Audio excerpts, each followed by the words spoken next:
Welcome to our Friday live stream this week in cannabis news, powered by Dutchie. Each Friday at 10 a.m. Eastern, we deliver an overview of this week's cannabis news. It's quick, it's comprehensive, and it sends you into the weekend as a more informed cannabis professional. And it's all made possible by our friends at Dutchie. And this week, we caught up with Alex Hales, the SVP of product at Dutchie, about their latest e-commerce pro drop. Here's a quick clip. What we're hearing in the industry is that, price is transient. Right? If I charge $6 today and then tomorrow a competitor charges $5, the customer that came to my store because it was $6, they're going to the next one. And then I got to get down to $4, right? But there are other vectors that retailers can really win against. And the two that have been standing out to us are brand and customer experience.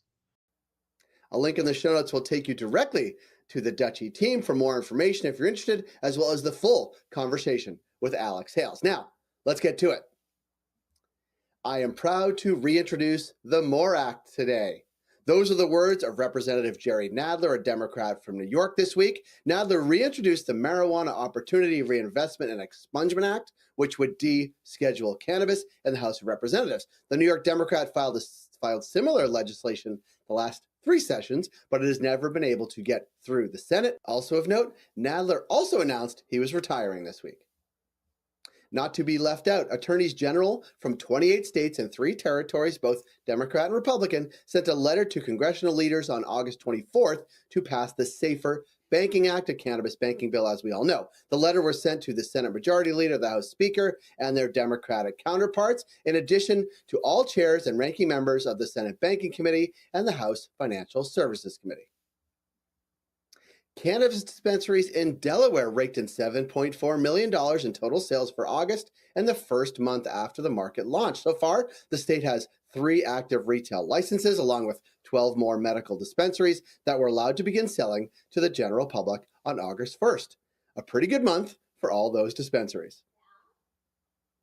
The emergence of THC beverage products has provided a solution that helps backfill declining revenues across multiple industries, including beer, wine, and distilled spirits, said economist Bo Whitney. A new report from Whitney Economics found that the THC beverage market continues to boom. Legal sales for 2024 are estimated between 1 to 1.3 billion with a B, an estimated potential market value ranging from 9.9 billion to 14.9 billion. The report said that there are roughly 500 to 750 different beverage brands, without 200 of those being sold through licensed dispensaries. And this boom is partially driving what's happening in Texas, which you may recall passed a bill earlier in the year to ban hemp-derived THC, but was subsequently vetoed by the governor, only to be taken up again in a series of special legislative sessions this summer. The update? Lieutenant Governor Dan Patrick's bid to ban hemp-derived THC sales in the state failed to make it out of the state's second special legislative session this summer.